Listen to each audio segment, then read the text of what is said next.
Hai guys, ketemu lagi sama aku yang akan menemani hari-harimu. Apa kabar kalian semua? Semoga kalian baik-baik saja ya. Oh iya, mohon maaf untuk alur video ini gambarnya agak jelek ya. Karena saya sudah cari-cari video yang kualitasnya agak bagus namun tidak ada. Sekali lagi mohon maaf atas ketidaknyamanannya. Kali ini saya akan membahas film The Good Doctor episode 12. Di mana kali ini para dokter masih menangani pasien kembar siam yang terjadi masalah saat dipisahkan. Penasaran dengan apa yang terjadi? Oke, tanpa basa-basi kita langsung bahas filmnya. Tapi video ini mengandung spoiler ya. Jika tidak keberatan dengan spoiler, tonton videonya sampai habis.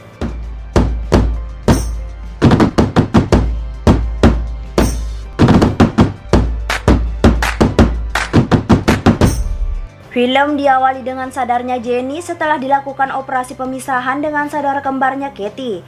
Dr. Brown mencoba memeriksa keadaan Jenny untuk memastikan otak Jenny baik-baik saja setelah dilakukan pemisahan. Namun saudara kembarnya Jenny yaitu Katie masih belum sadarkan diri sampai saat ini. Dr. Melendez, Dr. Brown, Dr. Ko dan Dr. Andrew sedang menganalisa otak milik Katie yang sedang koma. Semua para dokter yang ada di sana sangat bingung dengan apa yang terjadi pada Katie karena tekanan darah stabil dan saturasi baik sama seperti Jenny. Namun anehnya Jenny sadar tetapi Katie mengalami koma. Dr. Ko berpendapat mungkin diakibatkan karena operasi pada pembuluh darah sagital sinus tunggal pada otak Katie yang dicangkok. Dr. Melendez akhirnya menyarankan agar dilakukan MRI agar mengetahui apakah hasil cangkokan pada pembuluh darah itu berhasil atau tidak. Saat para dokter sedang menganalisa, tiba-tiba saja datang Dr. Murphy yang telah tidak masuk selama 2 hari tanpa kabar. Dr. Murphy langsung meminta agar melakukan MRI pada kepala Katie. Tentu saja Dr. Melendez marah kepada Dr. Murphy karena pergi tanpa ada kabar sedikit pun dan meminta kejelasan. Dr. Murphy menjelaskan bahwa dirinya tidak masuk dikarenakan sedang melakukan perjalanan bersama pacarnya yang tidak lain adalah Lea. Namun keterangan dari Dr. Murphy berbeda dengan Dr. Glassman karena Dr. Glassman mengatakan bahwa Dr. Murphy sedang ada urusan pribadi. Dr. Melendez juga menjelaskan urusan pribadi itu adalah seperti kematian atau sedang sakit sedangkan jalan-jalan bukanlah urusan pribadi. Setelah marah-marah kepada Dr. Murphy, akhirnya Dr. Melendez menyuruh agar Dr. Brown dan Dr. Murphy melakukan MRI. Dr. Melendez pun menemui Dr. Glassman dan membahas tentang Murphy. Dr. Glassman yang tidak mengetahui bahwa Dr. Murphy sudah kembali mengatakan bahwa Dr. Murphy sedang ada urusan pribadi jadi tidak ada yang perlu dibahas. Dr. Melendez mengatakan bahwa Dr. Murphy telah kembali dan Dr. Murphy izin bukan untuk urusan pribadi melainkan jalan-jalan. Tentu saja Dr. Glassman yang mendengar hal itu sangat kaget dan ingin menemui Dr. Murphy. Lalu kita diperlihatkan Dr. Murphy dan Dr. Brown sedang melakukan MRI pada kepala Katie. Ternyata hasil MRI menunjukkan bahwa hasil cangkok pembuluh darah pada Katie sangat baik. Namun darah yang melewati pembuluh darah pada otak tengah terlihat sangat rendah sehingga dapat disimpulkan bahwa darah yang masuk ke otak sangat sedikit. Hal itu dikarenakan pembuluh arteria menuju otak tersumbat dan kerusakan pada lingkaran Willis pada otak sehingga otak Katie sangat sedikit sekali dialiri oleh darah. Saat Dr. Murphy dan Dr. Brown sedang menganalisa, tiba-tiba saja datang Dr. Glassman dan ingin berbicara empat mata dengan Dr. Murphy. Dr. Glassman sangat marah ke Dr. Murphy karena kelakuan Murphy membuat Dr. Melendez marah kepada Dr. Glassman karena ketahuan berbohong hanya untuk menutupi kesalahan Dr. Murphy. Dr. Glassman juga menanyakan apakah jalan-jalan yang dilakukan bersama Lea membantu akan masalah kehidupannya saat ini. Namun ternyata menurut Dr. Murphy ia tahu apa yang harus ia lakukan saat ini, yaitu meminta surat rekomendasi agar dipindahkan ke rumah sakit di Hershey. Dr. Murphy memilih dipindahkan di rumah sakit yang ada di Hershey karena Lea akan pindah ke tempat tersebut. Setelah Dr. Murphy meminta surat rekomendasi kepada Dr. Glassman, kita diperlihatkan Dr. Andrews, Dr. Melendez, Dr. Brown, Dr. Ko dan Dr. Murphy sedang mencari cara untuk menyelamatkan Katie. Dr. Melendez mengusulkan agar dilakukan bedah lagi pada kepala Katie untuk perbaikan pada aliran darah. Namun hal itu tentu ditolak oleh Dr. Andrews karena otak dari Katie baru saja dibelah dan baru beradaptasi. Jika dilakukan operasi lagi pada kepala Katie, kemungkinan besar Katie akan mengalami stroke. Ternyata diam-diam Dr. Murphy menganalisa dan menemukan jalan keluar yaitu intravaskular. Intravaskular itu maksudnya memasang stent pada pembuluh darah otak tengah yang tersumbat. Stent sendiri adalah tabung kecil seperti jaring yang memiliki lubang di tengahnya, lalu dimasukkan ke dalam pembuluh darah yang tersumbat. Setelah stent berada di pembuluh darah yang tersumbat, maka balon yang ada di stent tersebut dipompa hingga membuat pembuluh darah tidak tersumbat. Setelah stent menahan pembuluh darah agar tetap terbuka, Balon yang ada di stent ditarik keluar sehingga darah bisa mengalir dengan semestinya. Stent dimasukkan melalui pangkal paha, lengan, atau leher sehingga tidak perlu pembedahan pada kepala yang mengakibatkan stroke. Karena stent melalui pangkal paha, lengan, atau leher, maka stent itu akan diarahkan menggunakan monitor sampai menuju arteri yang tersebut. Dan pada kasus ini adalah pembuluh darah otak tengah. Namun stent biasanya digunakan untuk jantung dan karotis dan tidak pernah digunakan pada bagian kepala. Namun Dr. Ko menjelaskan bahwa hanya hal itulah yang dapat dilakukan untuk menghindari stroke. Dr. Ko yang terkesan dengan Dr. Murphy meminta Dr. Murphy untuk mendampinginya melakukan operasi. Tentu saja, Dr. Murphy setuju dengan hal itu, namun sebelum melakukan operasi, Dr. Murphy meminta Dr. Melendez membuatkan dirinya surat rekomendasi kepindahannya. Hal itu membuat Dr. Melendez sangat terkejut. Lalu Dr. Murphy dan Dr. Ko melakukan pemasangan stent pada pembuluh darah milik Katie. Namun operasi itu tidak berjalan dengan lancar karena stent merusak arteri lain dari Katie. Sehingga stent tidak jadi dilakukan karena kerusakan lainnya akan membuat Katie stroke. Akhirnya operasi pun dihentikan. Lalu kita diperlihatkan Jenny sedang bersama ibunya dan meminta diambilkan es batu yang ada di luar ruangan. Ibunya pun langsung mengambilkan es batu itu untuk anaknya. Namun saat Jenny sendirian, tiba-tiba saja Jenny merasa sangat ketakutan karena ia baru pertama kali berada sendiri selama hidupnya. Ibunya pun datang dan mencoba menenangkan Jenny dengan menjelaskan bahwa kesendirian itu adalah hal yang wajar dan mungkin suatu saat akan menyenangkan untuk Jenny. Lalu kita diperlihatkan Dr. Melendez sedang melakukan pengecekan pada jantung Jenny menggunakan MRI. Hal ini dilakukan untuk mengetahui apakah jantung Jenny sudah lebih baik setelah dilakukan pemisahan pada season 11. Namun hasil dari MRI memperlihatkan bahwa jantung milik Jenny sangat memprihatinkan. Ternyata pemisahan yang diharapkan bisa membuat jantung Jenny lebih baik malah membuat jantung Jenny semakin buruk. Dr. Melendez berpendapat mereka salah menganalisa karena sebenarnya jantung Jenny sangat parah, namun hal itu tidak bisa dilihat oleh para dokter karena jantung milik Katie lah yang bekerja untuk dua badan. Satu-satunya cara untuk menyelamatkan Jenny adalah memberikan Jenny jantung baru, namun hal itu mustahil karena mencari donor jantung sangat sulit sedangkan waktu hidup Jenny kemungkinan tinggal 1 hari. Tiba-tiba saja Dr. Murphy mengatakan bahwa mereka telah memiliki pendonor jantung yang sangat sempurna untuk Jenny. Pendonor itu adalah saudara kembarnya sendiri, yaitu Katie. Namun hal itu ditentang oleh Dr. Melendez karena Katie masih hidup walau sedang koma. Dr. Ko membela Dr. Murphy karena menurut Dr. Ko, Katie sudah tidak ada harapan karena tidak ada cara lagi untuk mengalirkan darah ke otaknya. Sedangkan Jenny mungkin akan mati esok hari jika tidak dapat donor. Dr. Ko mengusulkan agar mencabut alat ventilator pada Katie dan membiarkannya mati dan mendonorkan jantungnya kepada Jenny. Namun tentu saja dengan persetujuan ibunya. Ventilator adalah alat untuk membantu pernapasan kepada seorang pasien yang tidak dapat bernafas sendiri seperti koma. Dengan kehebatan analisa Dr. Murphy, tentu saja Dr. Melendez sangat tidak ingin Dr. Murphy pindah. Akhirnya para dokter menemui ibu dari Jenny dan Katie. Dr. Ko menjelaskan bahwa kemungkinan Katie sadarkan diri sangat kecil, namun yang didapat dipastikan adalah Jenny akan mati esok hari tanpa donor jantung dari Katie. Ibu dari Jenny dan Katie akhirnya menyetujui hal itu karena tidak ada jalan lagi yang lebih baik selain memberikan jantung Katie kepada Jenny. Akhirnya pelepasan alat ventilator pada Katie akan dilakukan agar Katie mati. Namun saat alat ventilator dicabut, tiba-tiba saja keajaiban datang. Katie yang harusnya mati tiba-tiba saja keadaannya mulai stabil. Lalu para dokter menyimpulkan bahwa otak Katie kini telah dialiri oleh darah walau mereka tidak tahu apa yang membuat arteri dari otak Katie tidak lagi tersumbat. Namun karena Katie yang semakin membaik sehingga para dokter tidak mungkin mengambil jantung Katie untuk Jenny. Karena tidak adanya donor untuk Jenny, kemungkinan Jenny akan mati esok hari.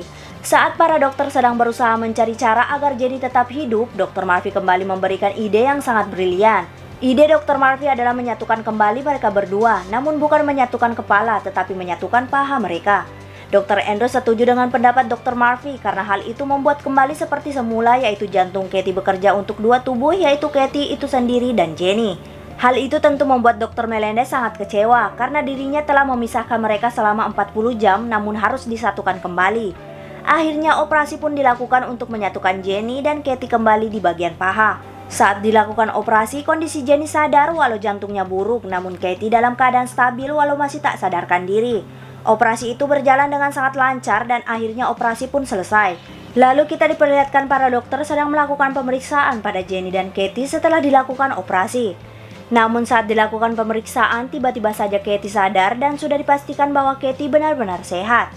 Tetapi anehnya tekanan darah mereka berdua menurun dan dapat disimpulkan bahwa jantung Katie tidak bekerja untuk Jenny seperti yang diharapkan sehingga tekanan darah Jenny dan Katie menurun. Jika dibiarkan maka Jenny tetap akan mati dan membuat penggumpalan darah sehingga Katie yang sudah sehat akan mati juga. Melihat hal itu, Dr. Melendez menyuruh Dr. Murphy dan Dr. Brown untuk mengecek semua pengujian dari Jenny dan Katie. Sedangkan Dr. Melendez, Dr. Ko, dan Dr. Andrews menyampaikan keadaan dari Jenny dan Katie kepada ibunya. Keajaiban ini terulang kembali dan membuat para dokter takjub karena Katie yang diperkirakan tidak bisa ditolong dan mereka memutuskan untuk merelakan Katie dengan mencabut alat ventilator. Tiba-tiba saja dalam hitungan jam Katie kembali stabil bahkan dengan cepat sadar dan mulai sehat. Namun Jenny yang awalnya akan diselamatkan kemungkinan mati karena jantung Katie tidak dapat bekerja untuk dua tubuh. Oleh sebab itu, Dr. Melendez meminta agar Dr. Brown dan Dr. Murphy mengecek semua pengujian untuk memastikan apa yang harus dilakukan kepada Jenny dan Katie. Lalu kita diperlihatkan Dr. Brown dan Dr. Murphy telah mendapatkan hasil dari Jenny dan Katie. Ternyata memang benar jantung Katie tidak dapat bekerja untuk dua tubuh seperti sebelum mereka dipisahkan. Sehingga hal ini akan membuat Jenny yang hampir mati akan membuat Katie ikut mati bersamanya karena penggumpalan darah. Para dokter yang mengetahui hal itu langsung pergi ke ruang operasi agar dapat memisahkan mereka berdua dan merelakan Jenny. Saat di ruang operasi, Jenny dan Katie sadar, namun tiba-tiba saja Jenny mengalami fibrilasi vertikal. Fibrilasi vertikal adalah salah satu gangguan pada irama jantung di mana bilik jantung yang harusnya berdenyut menjadi hanya bergetar. Hal ini membuat jantung tidak dapat memompa darah ke seluruh tubuh. Para dokter pun mencoba menolong Jenny, namun Jenny tetap tidak sadarkan diri.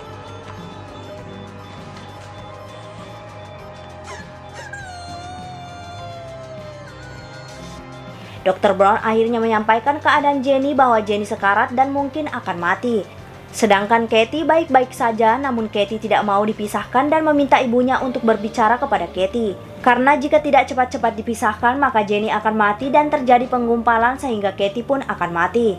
Lalu ibunya masuk ke ruang operasi dan berbicara berdua dengan Katie. Katie awalnya sangat kekeh tidak ingin dipisahkan oleh Jenny walaupun dirinya harus mati. Ibunya menjelaskan bahwa Jenny sudah tidak dapat ditolong dan ibunya tidak ingin harus kehilangan dua putrinya. Mendengar hal itu, akhirnya Katie bersedia untuk dilakukan pemisahan. Akhirnya operasi pemisahan dilakukan dan berjalan sesuai dengan rencana. Setelah operasi pemisahan, kita diperlihatkan Katie yang sehat dan telah dipisahkan oleh Jenny yang telah mati. Lalu kita diperlihatkan pengacara Dr. Kalu menemui Jessica dan mengatakan bahwa yang dilakukan kepada Dr. Kalu dapat dituntut di persidangan. Pengacara Dr. Kalu memberikan data bahwa sebelumnya ternyata ada seorang dokter juga yang melakukan penyerangan fisik namun tidak dipecat. Melihat data yang diberikan oleh pengacara Dr. Kalu, Jessica sebagai yang menangani masalah hukum langsung menemui Aoki. Jessica menjelaskan bahwa sebelum ia bekerja di rumah sakit tersebut, ternyata ada seorang dokter yang menyerang salah satu suster. Waktu itu yang menyelesaikan masalah tersebut adalah Aoki, yaitu dengan cara meminta damai dengan suster, sedangkan dokter yang menyerang hanya diberikan peringatan tidak dipecat seperti Dr. Kalu. Kebetulan dokter yang menyerang suster tersebut berkulit putih, sedangkan Dr. Kalu berkulit hitam. Hal inilah yang dijadikan delik oleh pengacara Dr. Kalu dan menuduh pihak rumah sakit rasis. Aoki tentu membantah hal itu karena ia melakukan hal itu karena Dr. Masya orang kulit putih memang seperti bintang dan membantu bersaing dengan institusi West Coast lainnya. Mendengar hal itu, tentu Jessica memastikan bahwa pihak rumah sakit tidak akan menang dalam persidangan hanya karena dokter tersebut membantu rumah sakit untuk bersaing. Aoki tentu sudah sangat terdesak dan jalan terakhir adalah dengan memilih jalur damai dengan memberikan uang kepada Dr. Kalu. Pengacara Dr. Kalu pun menyampaikan bahwa pihak rumah sakit akan memberikan uang damai kepada Dr. Kalu. Namun Dr. Kalu menolak hal itu karena Dr. Kalu tidak menginginkan uang tersebut melainkan kembali bekerja di rumah sakit itu. Dr. Kalu yang memang sangat kaya dan menjadi dokter ahli bedah cuma sebagai hobinya memutuskan memberikan uang yang sangat banyak kepada pengacaranya jika Dr. Kalu dapat kembali bekerja di rumah sakit itu. Saking besarnya uang yang dikasih kepada pengacaranya itu melebihi gaji dirinya selama 1 tahun di rumah sakit tersebut. Lalu kita diperlihatkan Dr. Kalu yang telah kembali bekerja di rumah sakit itu. Dr. Kalu bertemu dengan Dr. Andrews di ruang loker. Dr. Andrews menjelaskan bahwa dirinya sangat tidak ingin Dr. Kalu berada di rumah sakit itu. Dr. Andrews menjelaskan bahwa memang pihak rumah sakit telah salah menangani kasus dokter yang menyerang suster itu dan mungkin terlihat rasis. Namun masalah Dr. Kalu yang menyerang Dr. Coel sama sekali tidak ada hubungannya dengan rasis. Akhirnya Dr. Andrews meninggalkan Dr. Kalu. Lalu kita diperlihatkan Dr. Melendez telah membuatkan surat rekomendasi kepindahan untuk Dr. Murphy dan telah ditandatangani oleh dirinya. Surat itu diberikan kepada Dr. Glassman agar ditandatangani oleh Dr. Glassman sebagai presiden rumah sakit. Jika surat itu telah ditandatangani oleh Dr. Glassman, maka surat rekomendasi telah selesai dibuat. Dan Dr. Murphy pun dapat pindah ke rumah sakit yang ia tuju dengan surat itu. Dr. Melendez sebenarnya tidak mau membuat surat rekomendasi itu, apalagi menandatanganinya. Namun menurut dirinya juga, ia tidak bisa menghentikan apa yang ingin dikejar oleh Dr. Murphy. Sekarang keputusan kepindahan Dr. Murphy hanya ada pada Dr. Glassman.